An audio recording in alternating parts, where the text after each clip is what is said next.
Do you feel guilty wanting wealth? Have you ever wanted to be wealthy but stopped yourself because it felt wrong somehow? Maybe you grew up hearing that money is the root of all evil. Maybe you believe wanting more makes you greedy. Or maybe you're just scared of failing if you chase money. If any of that sounds familiar, this story is for you. It's about a man who spent years convincing himself he was fine with less, until one day he realized his fear of wealth was costing him everything that mattered. Stay till the end. This might change how you see money forever. In a small village surrounded by rice fields and mountains, there lived a 30-year-old school teacher named Thoms. Thoms was a good man.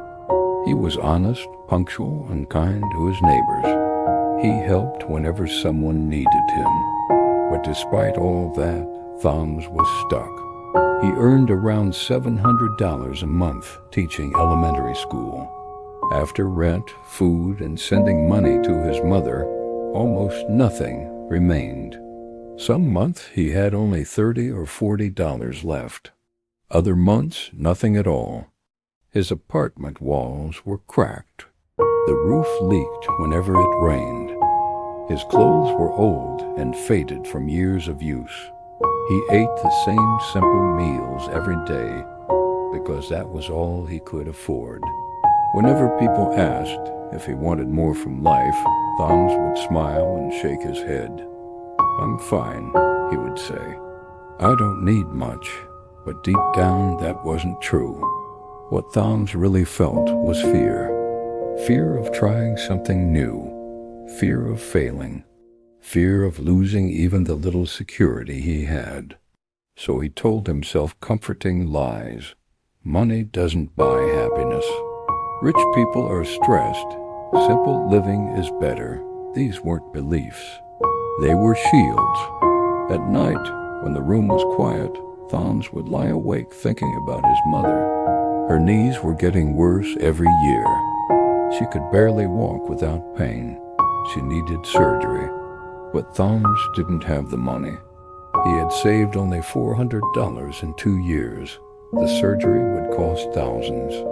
That gap between what he had and what she needed kept him awake most nights.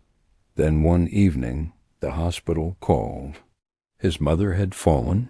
Her knees had finally given out. The doctor said she needed surgery within 2 months.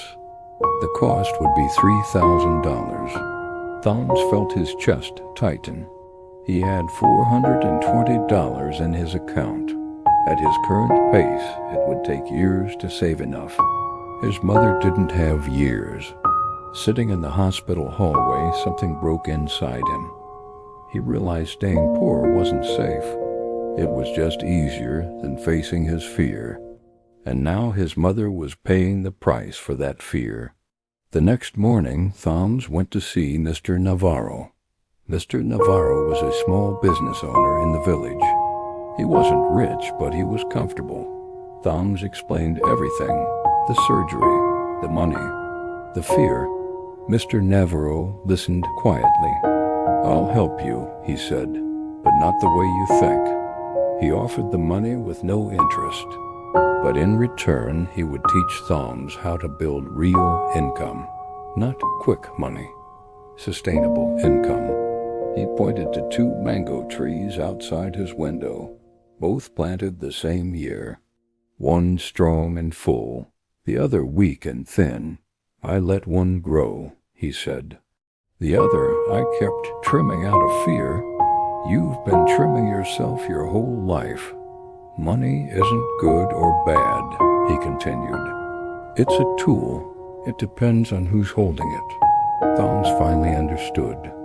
While his mother recovered from surgery, he started learning. He noticed parents wanted affordable English classes for their kids, so he started weekend classes. 4 students at first, then more. Slowly, steadily, it grew.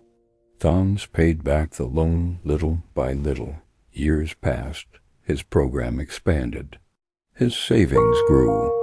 Most importantly, his fear disappeared.